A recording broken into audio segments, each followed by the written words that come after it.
Is it possible that a man can achieve immortality to live forever? That is the startling claim of a historical figure known as Count de Saint-Germain. Records date his birth to the late 1600s, although some believe that his longevity reaches back to the time of Christ. He has appeared many times throughout history, even as recently as the 1970s, always appearing to be about 45 years old. He was known by many of the most famous figures of European history, including Casanova, Madame de Pompadour, Voltaire, King Louis XV, Catherine the Great, Anton Mesmer, and others. Who was this mysterious man? Are the stories of his immortality mere legend and folklore? Or is it possible that he really did discover the secret of defeating death? When the man who first became known as Saint Germain was born is unknown, although most accounts say he was born in the 1690s. A genealogy compiled by Annie Besant for her co-authored book, The Comte de St. Germain, The Secret of Kings, asserts that he was born the son of Francis Rákóczi II, Prince of Transylvania, in 1690. Other accounts, taken less seriously by most, say he was alive in the time of Jesus and attended the wedding at Cana, where the young Jesus turned water into wine. He was also said to be present at the Council of Nicaea in 325 AD. What is almost unanimously agreed on, however, is that Saint Germain became accomplished in the art of alchemy, the mystical science that strives to control the elements. The foremost goal of this practice was the creation of projection powder, or the elusive philosopher's stone, which, it was claimed, when added to the molten form of such base metals as lead, could turn them into pure silver or gold. Furthermore, this magical power could be used in an elixir that would impart immortality on those who drank it. Count de Saint-Germain, it is believed, discovered this secret of alchemy. Saint-Germain first came into prominence in the high society of Europe in 1742. He had just spent 5 years in the Shah of Persia's court, where he had learned the jeweler's craft. He beguiled the royals and the rich with his vast knowledge of science and history, his musical ability, his easy charm, and quick wit. He spoke many languages fluently, including French, German, Dutch, Spanish, Portuguese, Russian, and English, and was further familiar with Chinese, Latin, Arabic, even ancient Greek and Sanskrit. It might have been his extraordinary learnedness that led acquaintances to see that he was a remarkable man, but an anecdote from 1760 most likely gave rise to the notion that Saint Germain could be immortal. In Paris that year, Countess von Georgi heard that a Count de Saint-Germain had arrived for a soirée at the home of Madame de Pompadour, mistress of King Louis XV of France.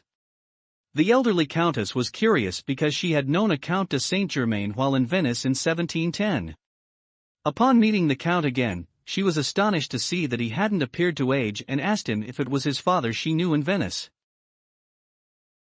"No, madam," he replied, "but I myself was living in Venice at the end of the last and the beginning of this century. I had the honor to pay you court then." "Forgive me, but that is impossible," the perplexed countess said. "The Count de Saint-Germain I knew in those days was at least 45 years old. And you, at the outside, are that age at present." "Madam, I am very old," he said with a knowing smile.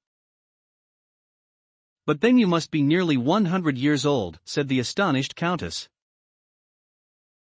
"That is not impossible," the Count told her matter-of-factly, then continued to convince the Countess that he was indeed the same man she knew, with the details of their previous meetings and of life in Venice 50 years earlier.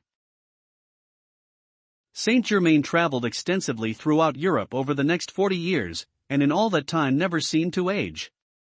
Those who met him were impressed by his many abilities and peculiarities. He could play the violin like a virtuoso. He was an accomplished painter. Wherever he traveled, he set up an elaborate laboratory, presumably for his alchemy work. He seemed to be a man of great wealth, but was not known to have any bank accounts. If it was due to his ability to transmute base metals into gold, he never performed the feat for observers. He dined often with friends because he enjoyed their company, but was rarely seen to eat food in public. He subsisted, it was said, on a diet of oatmeal. He prescribed recipes for the removal of facial wrinkles and for dyeing hair. He loved jewels, and much of his clothing, including his shoes, were studded with them. He had perfected a technique for painting jewels. He claimed to be able to fuse several small diamonds into one large one. He also said he could make pearls grow to incredible sizes. He has been linked to several secret societies, including the Rosicrucians, Freemasons, Society of Asiatic Brothers, the Knights of Light, the Illuminati, and Order of the Templars. The renowned 18th philosopher, Voltaire, himself a respected man of science and reason, said of Saint-Germain that he is a man who never dies, and who knows everything. Throughout the 18th century, Count de Saint-Germain continued to use his seemingly endless knowledge of the world and the politics and social intrigues of the European elite. The 1740s he became a trusted diplomat in the court of King Louis XV of France, performing secret missions for him in England. In 1760 he performed a similar function at The Hague, where he met the infamous lover, Giacomo Girolamo Casanova. Casanova later said of Saint-Germain, "This extraordinary man would say in an easy, assured manner that he was 300 years old, that he knew the secret of the universal medicine, that he possessed a mastery over nature, that he could melt diamonds." All this, he said, was a mere trifle to him. In 1762 he traveled to Russia, where it is said he was complicit in a conspiracy that placed Catherine the Great on the throne. He later advised the commander of the Imperial Russian armies in the war against Turkey, which they won. In 1774 he returned to France when Louis XVI and Marie Antoinette occupied the throne. He allegedly warned them of the revolution that was to come 15 years in the future. In 1779 he went to Hamburg, Germany, where he befriended Prince Charles of Hesse-Kassel. For the next 5 years, he lived as a guest in the prince's castle at Eckernford. And, according to local records, that is where Saint-Germain died on February 27, 1784. For any ordinary mortal, that would be the end of the story. But not for Count de Saint-Germain. He would continue to be seen throughout the 19th century, and into the 20th century. In 1785 he was seen in Germany with Anton Mesmer, the pioneer hypnotist. Some claim that it was Saint-Germain who gave Mesmer the basic ideas for hypnotism and personal magnetism. Official records of Freemasonry show that they chose Saint-Germain as their representative for a convention in 1785. After the taking of the Bastille in the French Revolution in 1789, the Comtesse d'Adhemer said she had a lengthy conversation with Count de Saint-Germain. He allegedly told her of France's immediate future, as if he knew what was to come. In 1821 she wrote, "I have seen Saint-Germain again, each time to my amazement. I saw him when the Queen, Antoinette, was murdered, on the 18th of Brumaire, on the day following the death of the Duc d'Enghien, in January, 1815, and on the eve of the murder of the Duc de Berry. The last time she saw him was in 1820, and each time he looked to be a man no older than his mid-40s. After 1821, Saint-Germain may have taken on another identity." In his memoirs, Albert Van Dam wrote of meeting a man who bore a striking resemblance to Count de Saint-Germain, but who went by the name of Major Fraser. Van Dam wrote, "He called himself Major Fraser, lived alone, and never alluded to his family.